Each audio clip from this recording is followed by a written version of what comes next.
yashatse yirorere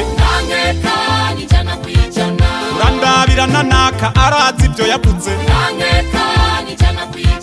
akuzuye ntikamurikwa inkoni irarara ntusige turajana kwitorera iyo nkona. Mesdames et messieurs, bonjour. Vous êtes sur l'élan africain et vous avez bien choisi. Les dernières élections législatives au Burundi ont été largement gagnées, comme il fallait s'y attendre, par le parti au pouvoir, le CNDD-FDD. Sur les 100 sièges à pourvoir, aucun ne lui a échappé. Dans la bouche du président de la Commission électorale nationale indépendante, comme sur les écrans devant lui, le CNDD-FDD s'affiche partout. Le parti au pouvoir est arrivé en tête avec 96,51% dans ces législatives, au taux de participation de près de 99%, reléguant les autres formations en dessous des 2% des suffrages, seuil nécessaire pour siéger à l'Assemblée. Les candidats qui n'ont pas eu 2% au niveau national, pour les partis politiques et coalitions des partis politiques, c'est tous les partis politiques sauf le CNDD. Ça veut dire que tous les 100 sièges ont été raflés par le parti CNDD-FDD. Mais comme il existe au Burundi un système dit de cooptation pour tenir compte des équilibres ethniques, surtout, il y a eu 11 sièges qui ont été ajoutés et donc il y a 8 sièges qui ont été ajoutés pour tenir compte des équilibres ethniques et les 8 sièges ont été attribués au CNDD et à l'UPRONA quand même l'ancien parti au pouvoir qui a pu obtenir un siège et puis il y a 3 sièges qui ont été attribués à l'ethnie Twa. Vous savez que au Burundi comme au Rwanda, il existe 3 ethnies, les Hutus, les Tutsis et les Twa. Et donc, pour cette fois-ci, c'était les Hutus qui étaient, disons, lésés et donc il a fallu ajouter, pour tenir compte de ces équilibres, il a fallu ajouter 8 sièges en faveur de l'ethnie Hutu. C'est un système un peu particulier, mais qui est voulu par la législation nationale. C'est une législation qui a été mise en place après les accords de paix de 2005, les accords d'Arusha, entre la rébellion d'alors, qui se trouve être le parti au pouvoir, et le gouvernement à l'époque dirigé par le président, le major Pierre Buyoya. Et donc, maintenant, l'Assemblée nationale va être composée de 111 membres et presque tous seront issus du CNDD-FDD. Les résultats des élections ont été annoncés à la télévision nationale. On a pu suivre en direct la proclamation de ces résultats. Et pour la CENI, la Commission électorale nationale indépendante, les élections se sont déroulées dans le calme et dans la transparence. Et d'ailleurs, j'ai suivi aussi les observateurs de l'Union africaine qui parlent également des élections libres et transparentes. Mais ce n'est pas le cas de l'opposition burundaise qui crie au scandale. Il y a eu bourrage des urnes.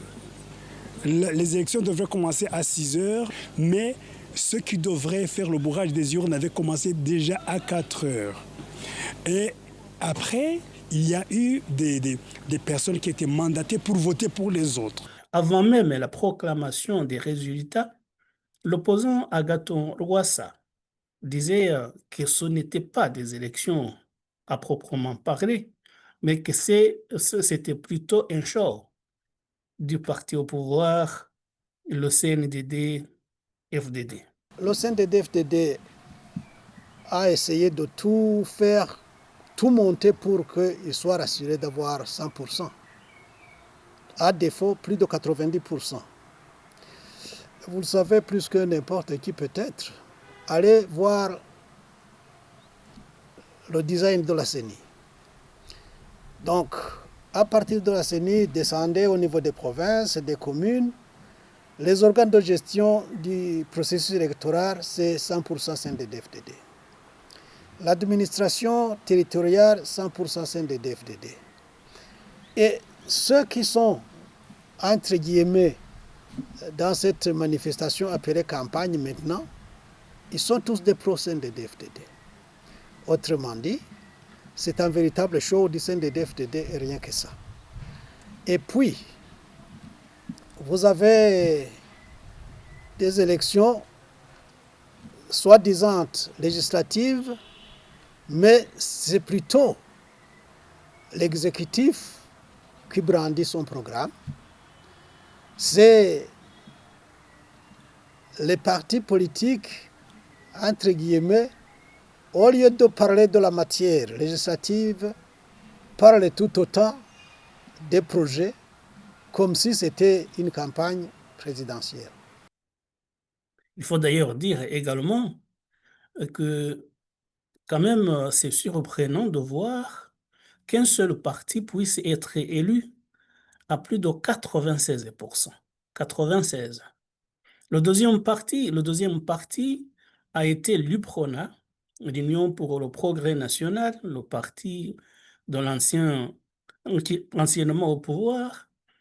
L'UPRONA est arrivé deuxième et a obtenu 1,3%, ce qui est très peu, puisque la loi exige que les partis doivent obtenir au moins 2% pour obtenir au moins un siège à l'Assemblée nationale. Et donc, le deuxième parti, l'UPRONA, a obtenu en dessous de 2%, ce qui fait qu'il n'y a pas eu de siège gagné par le deuxième parti, l'UPRONA.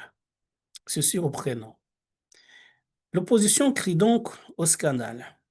Et le secrétaire général de l'UPRONA, justement, Olivier Nkurunziza, a dit que c'était un scandale, que ce sont des résultats fantaisistes.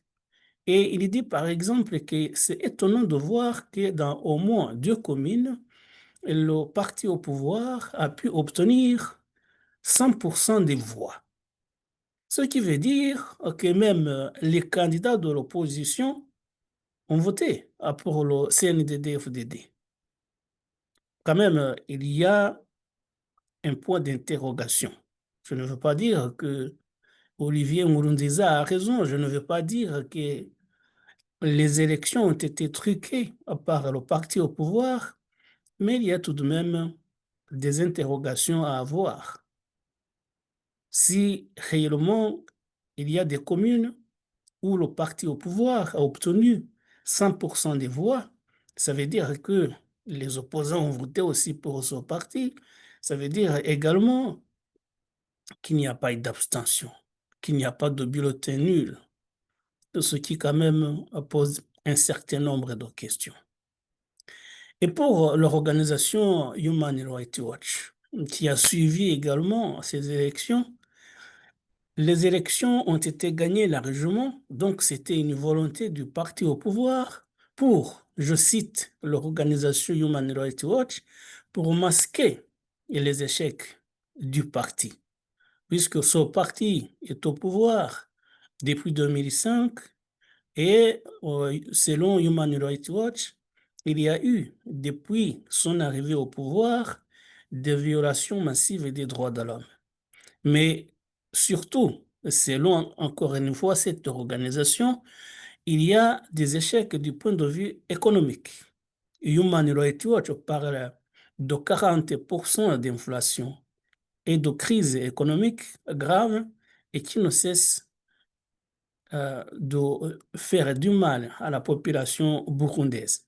Donc, cette crise dont parle Human Rights Watch ne cesse de s'aggraver. Et donc, pour cette organisation, si le parti a été largement vainqueur de ces élections, c'était plutôt pour masquer les échecs.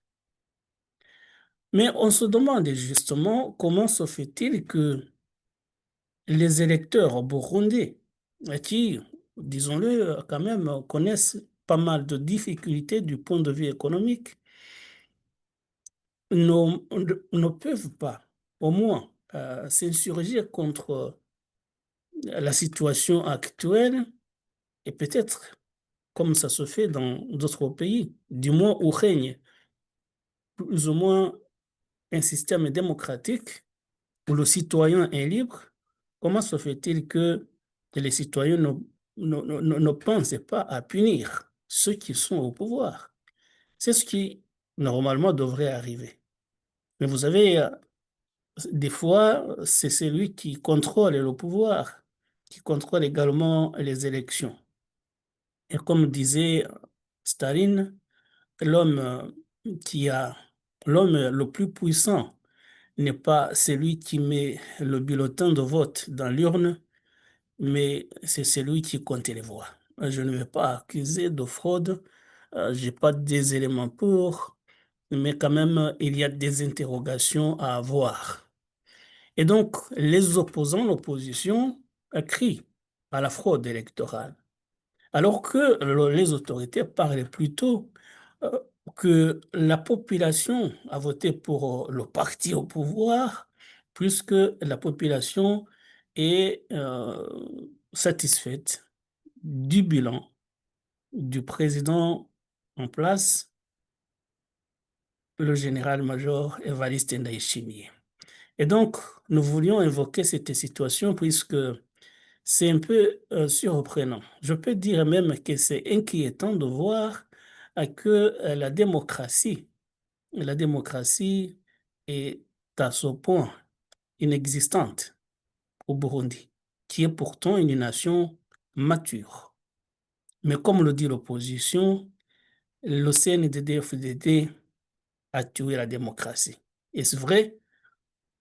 J'en sais rien. J'en sais rien, mais comme je le dis justement depuis tout à l'heure, il y a des questions à s'opposer. Il y a des questions à s'opposer puisque Human Rights Watch parlait aussi de la violation des droits de l'homme. Et nous savons que normalement, si Human Rights Watch pointe du doigt, c'est que peut-être il y a des éléments de preuve qu'au Burundi, il y a des violations massives des droits de l'homme. Vous savez, en 2015 déjà, il y a une tentative de coup d'État au Burundi. Une tentative de coup d'État orchestrée d'ailleurs dans un pays voisin qui s'appelle le Rwanda. Et le coup d'État a échoué, mais ceux qui l'ont fomenté se sont réfugiés d'abord au Rwanda, et puis ils y sont d'ailleurs pour certains, et puis ils ont créé un mouvement armé qui s'appelle le Tabara, et qui est basé maintenant dans le sud du Kivu, en République démocratique du Congo. Et ce mouvement-là, tout comme les partis d'opposition, a des partisans à l'intérieur du Burundi.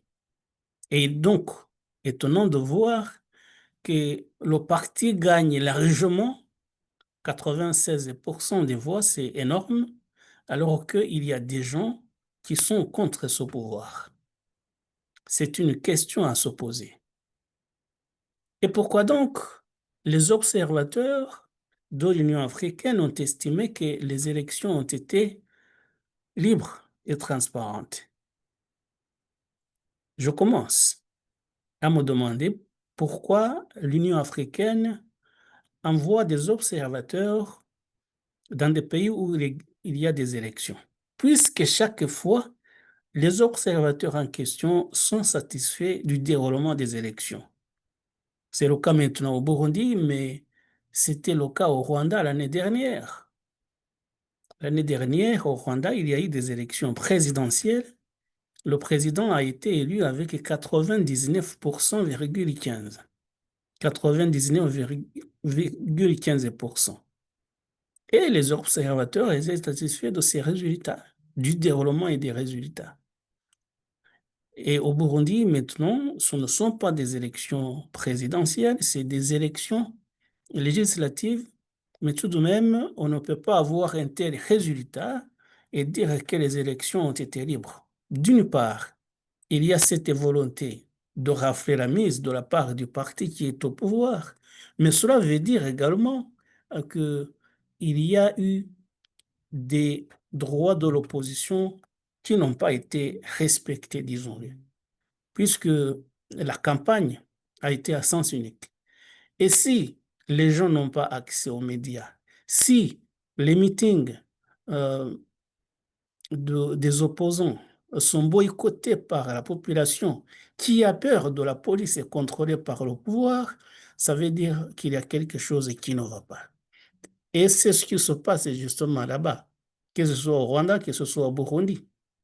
Ça veut dire que vous ne pouvez pas vous rendre dans des réunions publiques organisées par l'opposition, puisque si vous y allez, vous allez avoir des problèmes causés par les services de sécurité qui est contrôlé par le pouvoir. Et donc, ce qui est un peu dommage, c'est qu'on ne laisse pas euh, le citoyen, l'électeur, avoir le libre arbitre, avoir le choix qui convient, le choix éclairé. C'est ça qui se passe au Burundi maintenant et c'est ce qui se passe au Rwanda. On peut multiplier des exemples. Je parlais du Rwanda puisque c'est le pays le plus voisin. Mais si vous montez un peu en Ouganda, c'est un peu pareil. Ça veut dire le pouvoir obtient les résultats qu'il veut. C'est donc dommage et au Burundi, le Burundi maintenant entre dans ce concert des pays qui font ce qu'ils veulent, qui font dire aux électeurs ce qu'ils n'ont pas dit, qui tout simplement ont la volonté manifeste de contrôler totalement le pouvoir. Et donc maintenant, le Parlement burundais, on le voit, est acquis à 100% au parti au pouvoir. Le parti au pouvoir, justement, qui est le parti du président Evariste Ndayishimiye, qui occupe son poste de président de la République, qui nomme le Premier ministre, donc chef du gouvernement. Je pense qu'il y a d'ailleurs aussi un vice-président ou deux vice-présidents au Burundi, et maintenant le Parlement. Ça veut dire que la totalité du pouvoir, et l'exécutif, et le législatif, sans parler du judiciaire, est aux mains d'un seul parti. Et quand on a, comme disait Montesquieu, quand on a un tel pouvoir, on est forcément tenté d'en abuser. Et c'est ce qui risque d'arriver.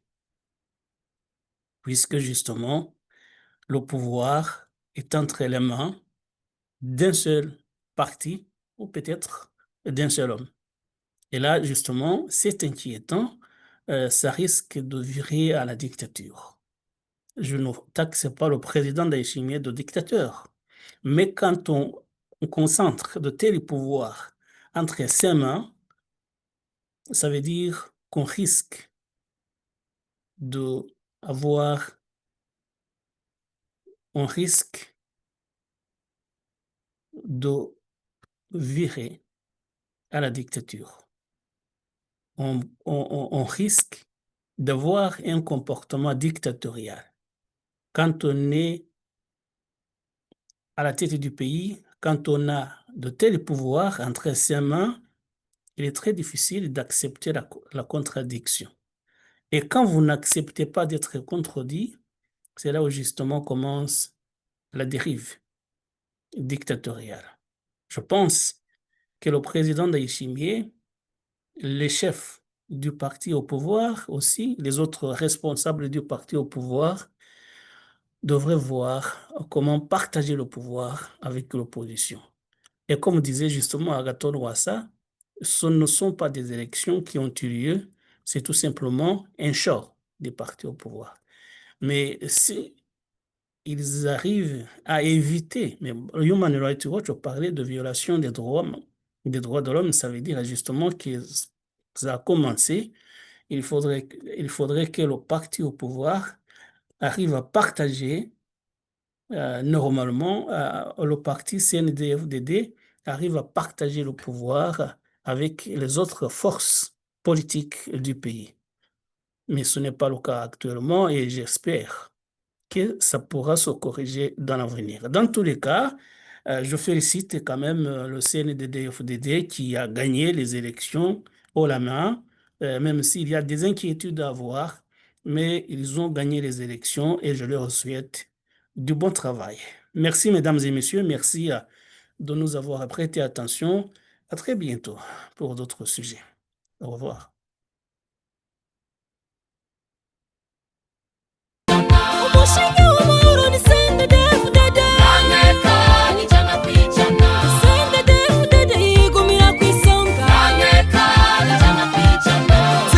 Tsinda